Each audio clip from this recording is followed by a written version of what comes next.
지난주에 이어서 변화산의 사건의 내용을 살펴보도록 하겠습니다.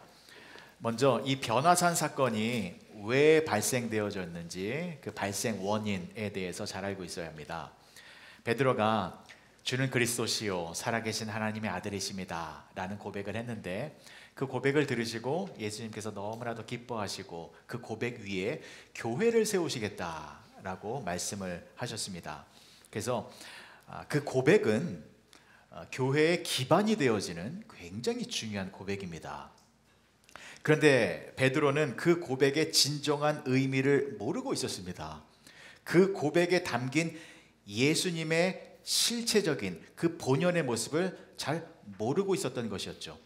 그래서 예수님께서 그 베드로를 포함하여 요한과 야고보를 데리시고 높은 산으로 올라가셔서 당신의 영광스러운 모습을 보여주심으로 말미암아 그 고백, 베드로의 고백에 담긴 그 예수님의 본연의 실체의 모습이 얼마나 아름답고 영광스러운 것인지를 실제적으로 볼 수 있도록 해주신 것입니다.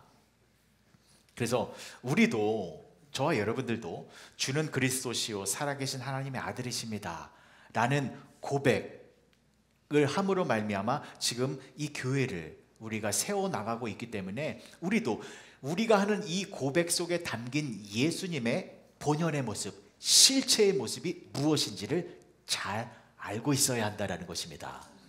그래서 지난주에 살펴본 것이 예수님께서 어떻게 되셨습니까? 광채를 드러내셨지요. 그래서 예수님은 생명의 빛이시다. 빛 대신 예수님, 하나님의 그 빛 대신 예수님, 그것이 예수님의 본연의 모습이다 라는 것을 살펴보았습니다. 그래서 우리는 빛 대신 예수님께로 더 가까이 나아감으로 말미암아 그 예수님의 빛이 우리들에게도 비춰줌으로 말미암아 우리 안에서도 생명의 빛이 빛나서 우리가 하나님과 함께 영원한 생명의 축복을 누리는 그러한 구원받은 자로 살아가야 된다라는 것을 지난주에 살펴보았습니다. 자, 오늘은 두 번째입니다. 예수님께서 변화되어진 두 번째 모습입니다. 3절의 말씀을 다시 보시겠습니다. 마가복음 9장 3절의 말씀입니다.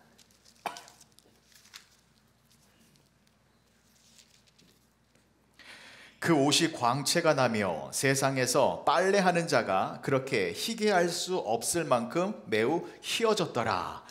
자, 예수님의 두 번째 변화되어진 모습 무엇입니까? 예수님 옷이 희어졌다라는 것입니다. 근데 마가복음에서는 참 재미있게 표현을 하고 있죠. 빨래하는 자가 더 이상 희게 할 수 없을 정도로 그렇게 가장 완벽한 흰색이 되어졌다라는 것입니다. 그러면 이 흰색은 무슨 흰색일까요? 완벽한 흰색이죠. 작은 어떤 검은색의 티나 흠이나 이물질이 묻을 수 없는 완전한 순결함의 모습을 말하는 것입니다. 그러니까 이것은 작은 죄도 침투하지 못하는 하나님의 거룩함의 모습을 나타내는 것입니다. 어떠한 죄도 함께하지 아니하는 그야말로 하나님의 하나님 되심으로 충만한, 하나님의 의로우심과 하나님의 거룩하심으로 충만한 그러한 모습을 보여주신 것입니다. 그러면 그 모습은 어떤 모습입니까? 천국의 모습이지요. 천국은 어떠한 죄나 흠집이나 더러움이 없는 그야말로 완벽하게 의롭고 거룩한 곳이 천국입니다. 그래서 예수님께서 그렇게 완벽한 흰색의 옷을 입으셨다라는 것은 예수님은 천국에 거하시는 분이시다라는 것을 보여주신 것입니다. 자, 그러니까 여러분, 변화산에서 예수님께서 보여주신 이 두 가지의 영광스러운 모습은 천국의 영광스러운 모습을 보여주신 것입니다. 예수님의 몸에서 광채가 났잖아요. 찬란한 빛이 비추어졌잖아요. 그것은 죄로 인한 사망과 저주의 어둠이 가득한 이 세상 속에서 천국의 빛, 생명의 빛, 거룩함의 빛을 환하게 비추어 주신 것입니다. 그리고 예수님의 옷이 더 이상 희게 할 수 없을 정도로 완벽한 흰색이 되었다라는 것은 죄로 인하여 더러움이 가득한 이 세상 속에서 천국의 그 정결하고 깨끗하고 의로운 모습을 보여주신 것입니다. 자, 그래서 그 예수님 곁에 누가 나타났습니까? 엘리야와 모세가 나타났습니다. 말씀 보시겠습니다. 3절과 4절의 말씀 다시 보십니다. 그 옷이 광채가 나며 세상에서 빨래하는 자가 그렇게 희게 할 수 없을 만큼 매우 희어졌더라. 이에 엘리야가 모세와 함께 그들에게 나타나 예수와 더불어 말하거늘. 여러분, 엘리야와 모세가 나타났대요. 그리고 예수님과 함께 대화를 나누고 있습니다. 여러분, 엘리야는 예수님 시대를 기점으로 900년 전의 사람입니다.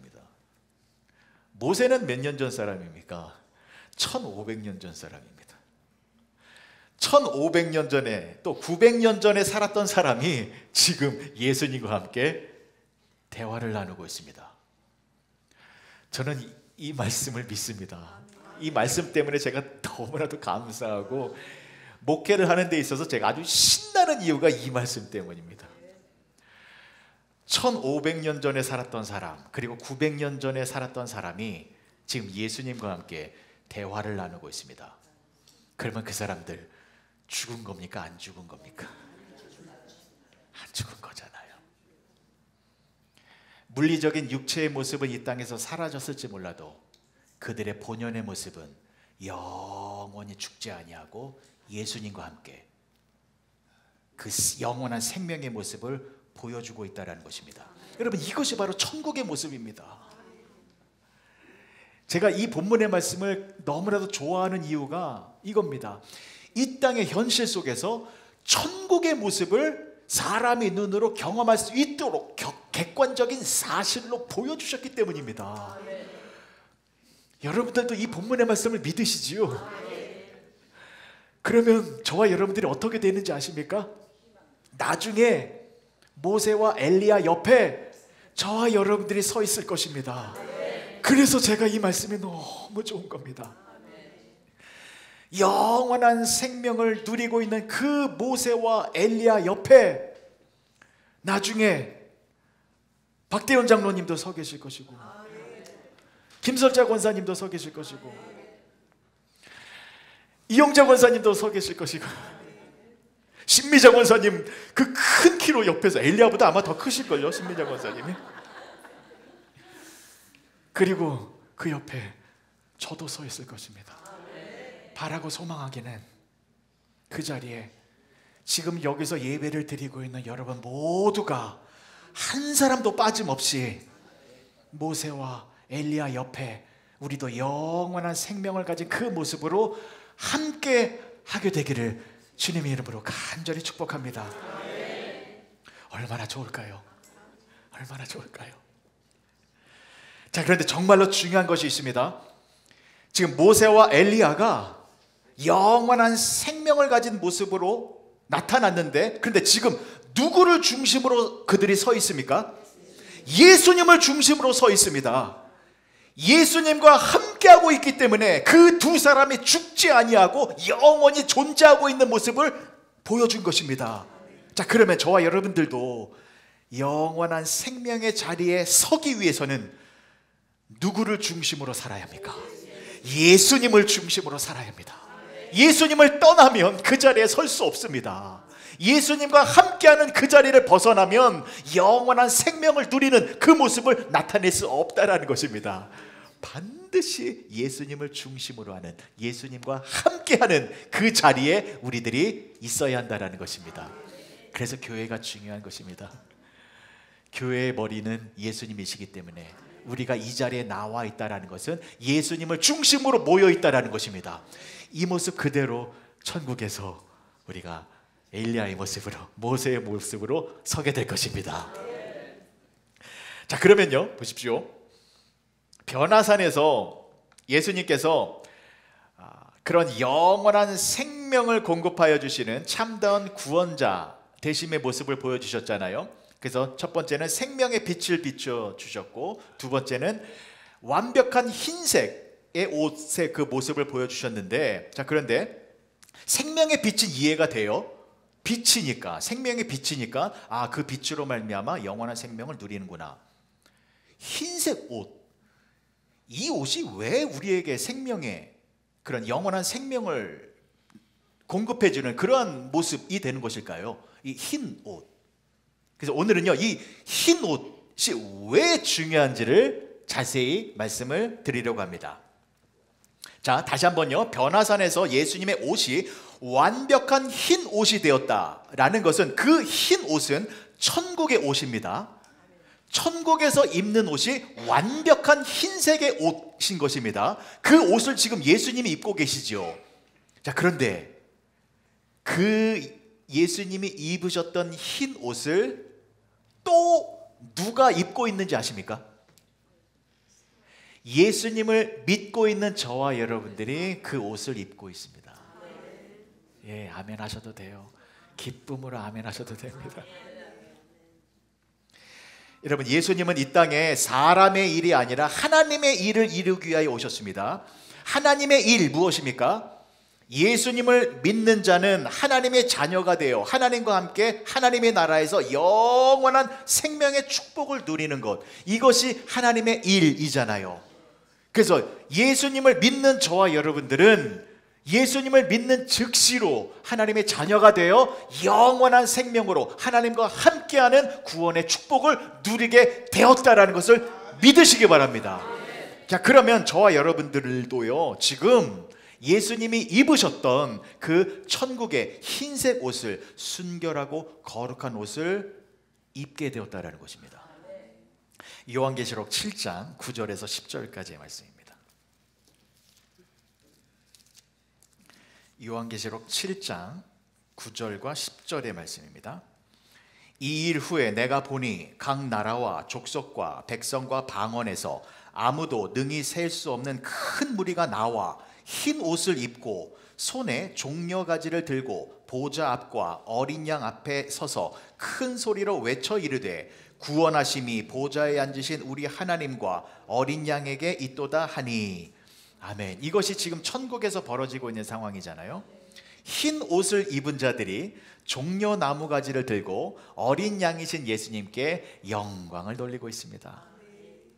여기서 흰 옷을 입은 자들, 즉 천국에 있는 자들, 그 흰 옷의 헬라어 단어가 예수님이 입으셨던 그 흰 옷의 헬라어 단어와 동일한 단어입니다. 동일한 옷이에요. 그 예수님의 흰 옷이 천국 백성들이 입고 있는 그 흰 옷과 같은 옷이다라는 것입니다. 즉 예수님을 믿고 있는 저와 여러분들 천국 백성이 되었잖아요. 우리가 입고 있는 그 흰 옷이 예수님의 그 흰 옷이다라는 것입니다. 놀라셔도 돼요. 이때는 좋아하셔도 되고요. 그런데 더 중요한 것이 있습니다. 여러분, 예수님은 천국의 흰 옷을 입고 계시는 것 당연하죠. 예수님은 하나님이시니까 당연히 그 흰 옷을 입고 계시는 게 맞아요. 그런데 우리는요, 우리는 어떻게 해서 그 천국의 흰 옷을 입게 되는 것일까요?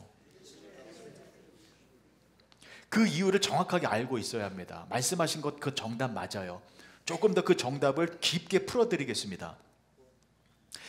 여러분, 예수님께서 이 천국을 설명해 주시기 위하여 비유로 말씀해 주신 것이 있어요. 혼인잔치 비유인데 이런 내용이죠. 다 아시는 것처럼 한 임금이 자기 아들의 혼인잔치를 베풀어 주었는데, 그런데 초청한 사람들이 오지 않았잖아요. 그래서 종들이 나가서 사람들을 다 불러들였죠. 거리에서 저작거리에서 사람들을 불러 모았습니다. 혼인잔치에 들어오게 했어요. 근데 임금이 그 잔치에 들어온 사람들 중에 한 사람을 내쫓았지요. 어떤 사람을 내쫓았습니까? 예복을 입지 않은 사람을 내쫓았잖아요. 말씀 보실게요. 마태복음 22장 11절에서 13절이요.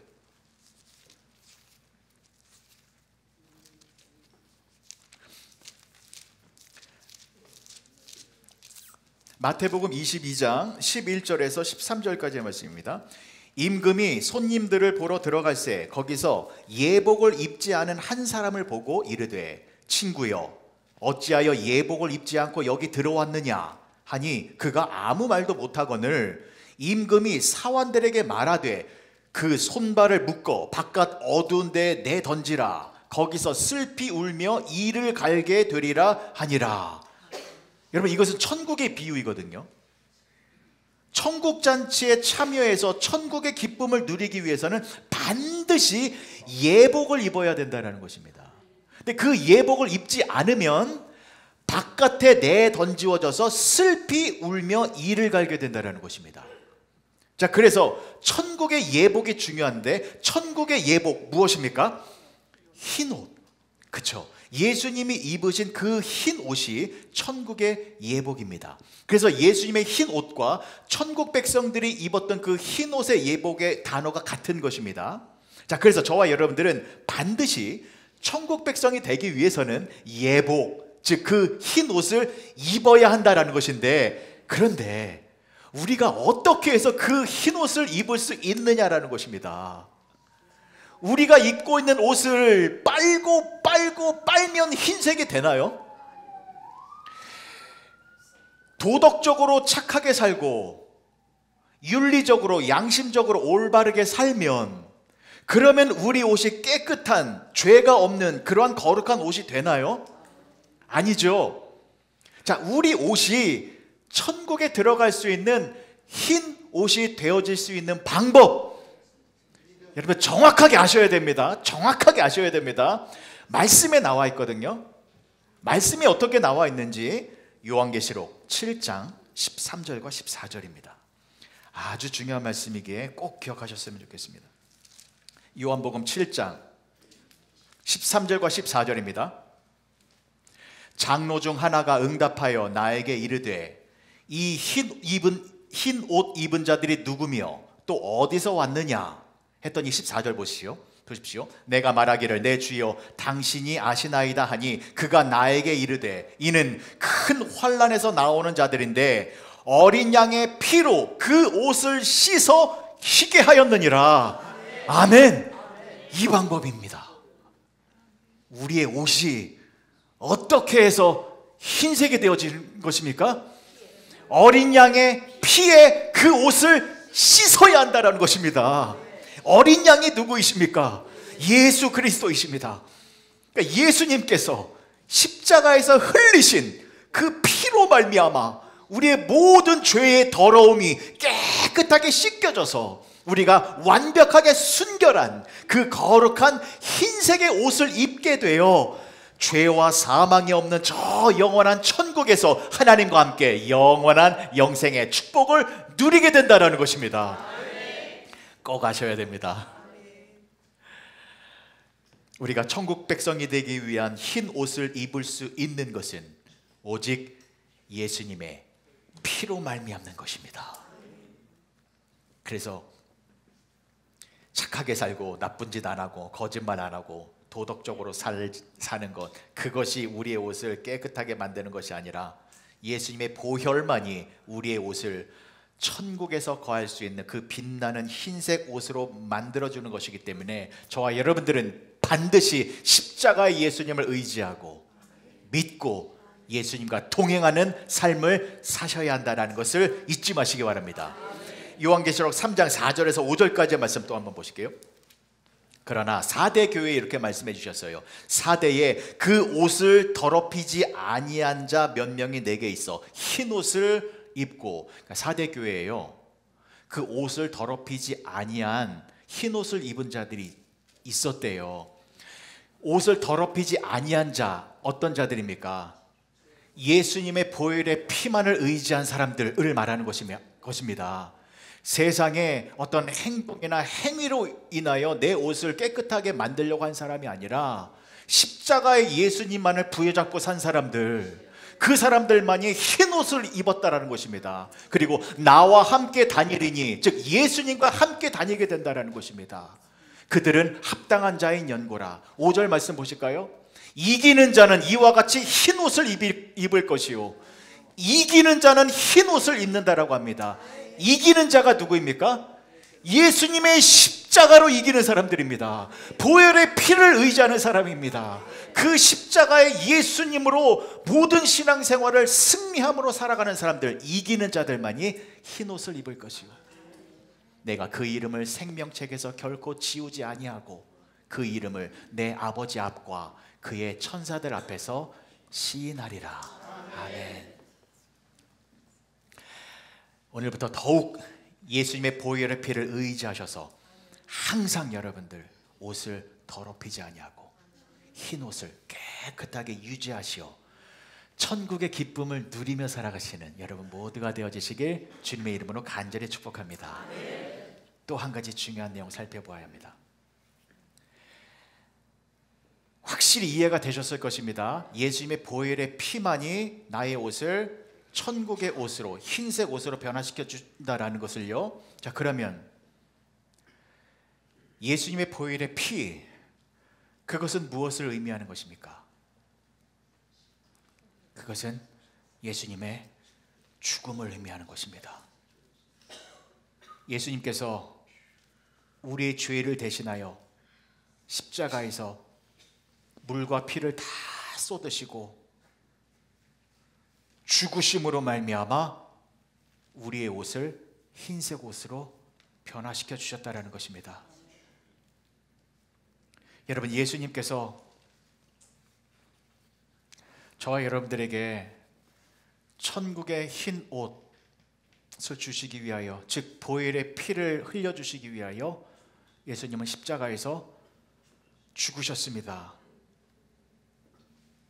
그래서 베드로가 주는 그리스도시요 살아계신 하나님의 아들이십니다 라는 고백을 했을 때 그 말을 듣고 곧바로 예수님께서 무슨 말씀을 해주셨습니까? 마가복음 8장 31절의 말씀을 보십시오. 인자가 많은 고난을 받고 장로들과 대제사장들과 서기관들에게 버림받아 죽임을 당하고 사흘 만에 살아나야 할 것을 비로소 그들에게 가르치시되, 비로소 이 사실을 말씀해 주셨습니다. 주는 그리스도시요 살아계신 하나님의 아들이십니다. 이 고백이 나왔잖아요. 이 고백 위에 교회가 세워져야 되잖아요. 비로소 무엇을 말씀해 주신 것입니까? 예수님의 진짜 모습이 무엇인지를 알려주기 위하여 비로소 이 말씀을 해주셨는데, 비로소 무엇을 말씀해 주셨습니까? 십자가에서 죽어야 된다, 그리고 부활해야 한다라는 것입니다. 예수님이 죽으셔야 한다라는 것, 피를 흘리고 죽으셔야 한다라는 것, 그래서 우리의 옷을 깨끗하게 만들어주시는 것, 그것이 예수님의 본연의 모습이기에 예수님의 진짜 모습을 알려주기 위하여 예수님의 죽음을 말씀해 주셨다는 것입니다. 여러분, 부활은 죽음이 있어야 가능한 것 아니겠습니까? 죽음이 있어야 부활할 수 있기 때문에 예수님은 먼저 죽음을 경험하셔야만 했던 것입니다. 그래서 여러분, 예수님의 죽음이 중요한 것입니다. 부활하셔서 영원한 생명을 우리들에게 주시기 위하여 예수님은 반드시 죽음을 당하셔야 한 것이었습니다. 그래서 여러분, 예수님을 중심으로 서 있었던 모세와 엘리야가 그 중요한 시간, 중요한 자리에서 무슨 말을 했습니까? 말씀 보십시오. 마가복음 9장 4절의 말씀 보시면 오늘 본문의 말씀은 이렇게 나와요. 이에 엘리야가 모세와 함께 그들에게 나타나 예수와 더불어 말하거늘. 자, 마가복음에는 엘리야와 모세가 예수님과 더불어 말을 했다라고 나와 있죠. 무슨 말을 했을까요? 그 말을 누가복음에서는 이렇게 자세히 알려주고 있습니다. 누가복음 9장 30절과 31절입니다. 문득 두 사람이 예수와 함께 말하니 이는 모세와 엘리야라. 영광 중에 나타나서 장차 예수께서 예루살렘에서 별세하실 것을 말할세. 그 영광스러운 자리에서, 그 귀한 시간에서 무슨 말을 한 겁니까? 예수님이 예루살렘에서 별세하실 것, 죽으셔야 함을 말했다라는 것입니다. 보십시오. 지금 모세와 엘리야는 영원한 생명을 누리고 있는 중입니다. 얼마나 기쁘고 감사한 상황입니까? 그런데 그들이 그 영원한 생명의 기쁨과 영광을 누리고 있는 것은 바로 예수님의 죽음 때문이었다라는 것을 알려주는 모습입니다. 예수님의 죽음으로 말미암아 영원한 생명의 축복이 임하게 된다라는 것을 상징적으로 알려주고 있는 모습입니다. 여러분 꼭 잊지 마시기 바랍니다. 예수님의 죽음이 여러분들에게 영원한 생명을 공급하여 주는 것입니다. 예수님의 죽음이 여러분들을 하나님의 자녀로 만들어주는 것입니다. 여러분 예수님의 죽음이 저와 여러분들에게 천국의 흰 옷을 입혀주는 것입니다. 그러면 예수님의 죽음이 구체적으로 나에게 무슨 영향이 있는 것일까요? 알겠어요. 여기까지는 하도 교회 나오면 그런 소리를 하니까 알겠다고요. 그러면 구체적으로 실제적으로 예수님의 죽음이 나에게 어떠한 영향을 미치고 있는 것일까요? 이것에 대하여 제가 자세히 설명을 드리겠습니다. 오늘 이것도 꼭 잊지 마셨으면 좋겠습니다. 과연 예수님의 죽음이 나에게 어떠한 의미가 있는지 여기 책 한 권이 있습니다. 죽음에 대하여라는 책입니다. 프랑스의 유명한 철학자였던 장 켈레비치가 쓴 책입니다. 여기에 보면 이런 내용이 나옵니다. 죽음에 대한 세 가지의 형태를 말하고 있습니다. 죽음은 3인칭의 죽음이 있고 2인칭의 죽음이 있고 1인칭의 죽음이 있다는 것입니다. 자, 근데 이 세 가지의 죽음은 모두 우리들에게 임팩트, 충격을 주는 것이 다 다르다라는 것입니다. 자, 첫 번째 3인칭의 죽음입니다. 이것은 제3자의 죽음이에요. 그래서 이 죽음은 우리들에게 그렇게 큰 충격을 주지 않아요. 예를 들면 아직도 우크라이나와 러시아 간의 전쟁이 벌어지고 있습니다. 다 아시는 것처럼 이 전쟁으로 수만 명의 사람들이 죽었습니다. 방송과 뉴스에서 보셨겠습니다만 어린아이들과 노약자들도 많이 죽임을 당했습니다. 근데 여러분들은 그 죽음의 모습을 보고 어떻게 충격으로 다가오고 있습니까? 가슴이 막 미어질 정도로 큰 슬픔을 느끼십니까? 죄송하지만 저는 조금 담담했습니다.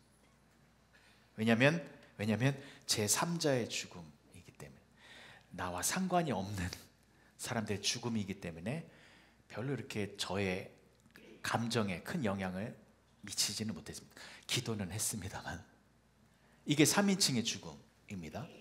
나와는 상관이 없는 사람들의 죽음. 2인칭의 죽음이 있습니다.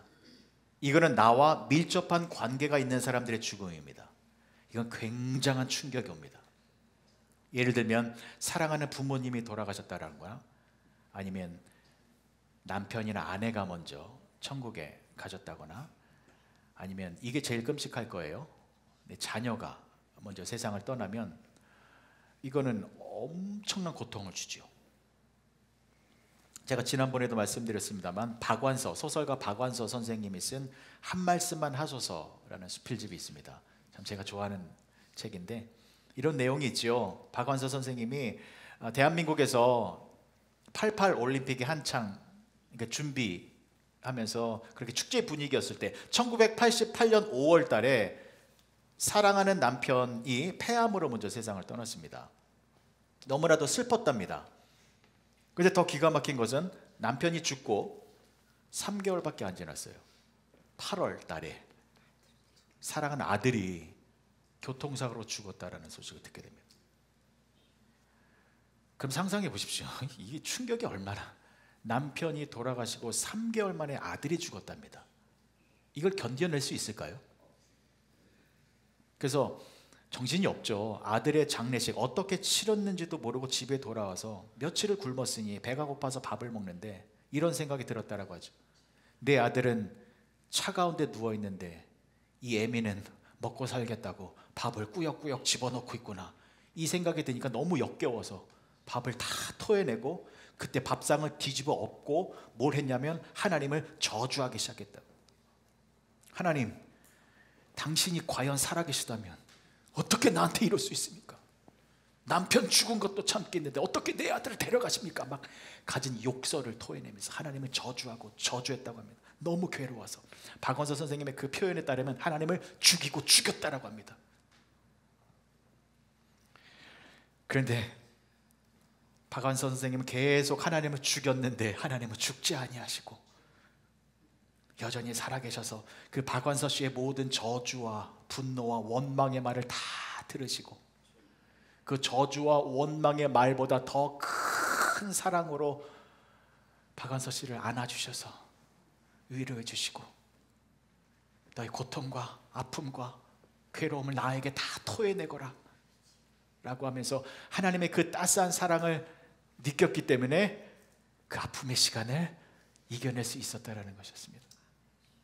그래서 오히려 그 시간을 통해서 더 하나님과의 관계가 깊어져서 더 신실한 주님의 자녀가 되어졌는데, 여러분 이해가 되십니까? 이것이 2인칭의 죽음이에요.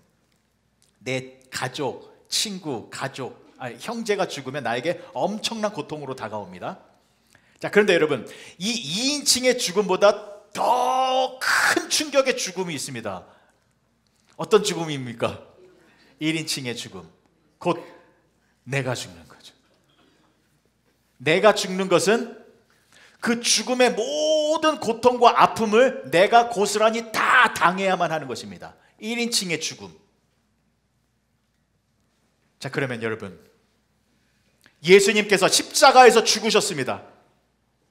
예수님께서 십자가에서 물과 피를 다 쏟으시고 죽으셨습니다. 예수님의 죽음은 여러분들에게 몇 인칭의 죽음입니까? 혹시 예수님의 죽음이 3인칭의 죽음으로 느껴지십니까? 2000년 전에 예루살렘이라는 저 먼 곳에서 나와 상관이 없는 한 청년의 죽음이다 라고 생각하고 계십니까? 아니면 예수님의 죽음을 2인칭의 죽음으로 생각하고 계십니까? 내가 정말 사랑했던 분인데, 나와 가장 가까이 계셨던 분인데 그 예수님이 돌아가셨구나. 그래서 너무 슬프고 괴롭고 힘들어서 십자가의 고난과 죽음을 생각하면 눈물이 쏟아지고 마음이 아프고 괴롭고, 그러면서 예수님의 죽음을 2인칭의 죽음으로 생각하고 계십니까? 여러분 예수님의 죽음은 1인칭의 죽음입니다. 예수님의 죽음은 곧 나의 죽음입니다. 오늘 이것을 꼭 아시기 바랍니다. 예수님의 죽음은 내가 죽은 겁니다. 예수님의 죽음은 나와 상관이 없는 죽음도 아니고 나와 가까이 있는 사람이 죽은 것도 아니고 내가 죽은 겁니다. 그래서 놀라운 죽음입니다, 여러분. 갈라디아서 2장 20절의 말씀을 보십시오. 내가 그리스도와 함께 십자가에 못 박혔나니 그런즉 이제는 내가 사는 것이 아니요 오직 내 안에 그리스도께서 사시는 것이라. 이제 내가 육체 가운데 사는 것은 나를 사랑하사 나를 위하여 자기 자신을 버리신 하나님의 아들을 믿는 믿음 안에서 사는 것이라. 우리는 예수님과 함께 십자가에 못 박힌 사람들입니다. 아멘이시지요? 예수님과 함께 우리도 십자가에서 죽은 사람들입니다. 예수님의 죽음이 나의 죽음이다라는 것입니다. 확실히 인정하셔야 되고 확실히 이것을 믿으셔야 합니다. 너무 중요하기 때문에 그래요. 왜냐하면 예수님의 죽음이 나의 죽음이 되면 이런 축복을 누리게 됩니다. 로마서 6장 3절에서 9절까지의 말씀인데 여러분들 성경책에는 꼭 이 말씀이 빨간색으로 줄이 그어져 있어야 합니다. 로마서 6장 3절에서 9절까지의 말씀입니다. 무릇 그리스도 예수와 합하여 세례를 받은 우리는 그의 죽으심과 합하여 세례를 받은 줄을 알지 못하느냐. 그러므로 우리가 그의 죽으심과 합하여 세례를 받음으로 그와 함께 장사되었나니, 함께 죽었어요 우리는. 이는 아버지의 영광으로 말미암아 그리스도를 죽은 자 가운데서 살리심과 같이 우리 또한 새 생명 가운데서 행하게 하려 함이라. 만일 우리가 그의 죽으심과 같은 모양으로 연합한 자가 되었으면 또한 그의 부활과 같은 모양으로 연합한 자도 되리라. 아멘. 우리가 알거니와 우리의 옛사람이 예수와 함께 십자가에 못 박힌 것은 죄의 몸이 죽어 다시는 우리가 죄에게 종노릇하지 아니하려 함이니, 이는 죽은 자가 죄에서 벗어나 의롭다 하심을 얻었습니다. 만일 우리가 그리스도와 함께 죽었으면 또한 그와 함께 살 줄을 믿노니 이는 그리스도께서 죽은 자 가운데서 살아나셨음에 다시 죽지 아니하고 사망이 다시 그를 주장하지 못할 줄을 알미로다. 아멘. 세례를 통하여 저와 여러분들은 예수님과 함께 죽은 사람이다라는 것입니다. 그래서 예수님의 죽음이 나의 죽음이기 때문에 예수님께서 죽음의 권세를 이기시고 부활하신 것은 곧 우리들의 부활이 되어진다는 것입니다. 그래서 예수님의 죽음이 나의 죽음이 되어진다는 것이 중요한데, 사랑하는 성도 여러분, 우리가 천국에서 영원한 생명을 누리기 위해서는 반드시 죄가 없어야 합니다. 작은 죄라도 있으면 안 됩니다. 이거는 예외가 없는 것입니다. 누구라도 은밀하고 또 작은 죄를 갖고 있으면 절대로 천국에 가지 못합니다. 근데 문제는 무엇입니까? 우리가 이 육신의 몸을 입고 있는 한 죄를 안 지을 수가 없습니다. 이 죄를 짓는 것은 우리의 본성이 부패되어졌기 때문에 우리의 능력 바깥에 있는 것입니다. 나도 모르게 본능적으로 죄악된 생각과 마음이 들어옵니다. 이걸 우리가 제어할 수가 없습니다. 그럼 보십시오. 이 육신의 몸을 입고 있는 한 이렇게 우리가 죄에 물들어 있는데 우리 옷이 흰색의 옷이 아닌데 그럼 천국 들어갈 수 없잖아요. 그럼 보십시오. 죄의 문제를 해결하기 위해서는 죄의 삭은 사망이기 때문에 반드시 죽어야 합니다. 그럼 이 육신으로 말미암아 죄가 임하여 이 죄의 문제를 해결하기 위해서는 방법은 하나밖에 없습니다. 이 육신을 어떻게 해야 합니까? 죽여야 됩니다. 죄의 삭은 사망이기 때문에 그 방법밖에 없습니다. 그러면 우리가 이 육신의 죄를 죽이기 위하여 이 육신을 죽일 수 있나요? 내 스스로 막 자살해야만 됩니까? 죽일 수 없지 않습니까? 그럼 이 문제를 어떻게 풀어야 되느냐라는 것입니다. 이 세상 그 누구가 이 육신의 죄의 문제를 풀 수 있느냐라는 것입니다. 그런데 예수님이 풀어주셨습니다. 어떻게 해요? 죽으셨잖아요. 그 죽음이 우리 육신의 죽음, 1인칭의 죽음, 나의 죽음으로 만들어주셨다는 것입니다. 그래서 내가 죽어야 되는데 내 대신 예수님의 죽어주심으로 말미암아 나의 죄의 문제가 완전히 해결되어졌고, 그 예수님이 십자가에서 보혈의 피를 흘려주셨잖아요. 보혈의 피로 나의 옷이 깨끗하게 씻겨져서 우리의 옷이 천국에서 거할 수 있는 흰색의 옷이 되어졌다는 것입니다. 너무나도 감사하지 않습니까? 자, 그러면 결론은 이렇게 나오잖아요. 우리가 예수님을 떠나면 됩니까? 안 됩니까? 큰일 나는 겁니다. 예수님이 우리를 떠나시면 됩니까? 안 됩니까? 큰일 납니다. 우리는 반드시 나를 위하여 죽으신 그 예수님과 함께하고 있어야 합니다. 그래야 예수님의 죽음이 나의 죽음이 되기 때문입니다. 그런데 성경에는 너무나도 귀한 선언이 나옵니다. 어떤 선언입니까? 임마누엘의 선언입니다. 임마누엘, 뜻이 무엇입니까? 하나님이 우리와 함께 하십니다. 예수님이 우리와 함께 하십니다 라는 뜻입니다. 예수님께서 분명히 말씀해 주셨습니다. 볼지어다 내가 세상 끝날까지 너희와 항상 함께 하리라. 예수님이요, 우리와 영원토록 함께 하여 주십니다. 그 예수님이 어떤 분이십니까? 내 대신 죽어주셔서 나의 죄의 문제를 해결해 주신 분이시고, 십자가에서 보혈의 피를 흘려주셔서 우리의 옷을 천국의 흰 옷으로 만들어 주신 분이십니다. 그 예수님이 영원토록 나와 함께하여 주셔서 우리를 천국 백성으로 만들어 주신다라는 것입니다. 그러니 예수님의 죽음이 얼마나 귀한 죽음입니까? 그 예수님이 진짜 예수님입니다. 그 예수님을 올바로 깊게 믿으셔서 예수님께 더욱 감사, 찬양, 영광 돌리며 살아가시는 여러분 모두가 되어주시길 주님의 이름으로 간절히 축복합니다. 기도하시겠습니다. 좋으신 아버지 하나님, 은혜를 감사합니다. 하나님, 변화산에서 예수님께서 영광스러운 광채를 드러내 주신 것만도 감사한데 천국의 흰 옷을 보여주셨습니다. 근데 그 흰 옷은 예수님만 입는 것이 아니라 우리들도 입을 수 있도록 예수님께서 죽어주셨고 보혈의 피를 흘려주셨습니다. 우리가 천국의 흰 옷을 입고 있다는 것을 기억하여서 이 세상에서 그 천국의 기쁨으로 능력으로 승리하며 살아가는 우리 모두가 되게 하여 주시고, 또 그 기쁨과 능력을 주기 위하여 예수님이 항상 우리와 함께하고 계시니 그 예수님을 바라보며 우리가 기쁨으로 감사함으로 이 땅을 살아가는 천국 백성의 삶을 살아가는 우리 모두가 되게 하여 주시옵소서. 예수님의 이름으로 기도합니다. 아멘.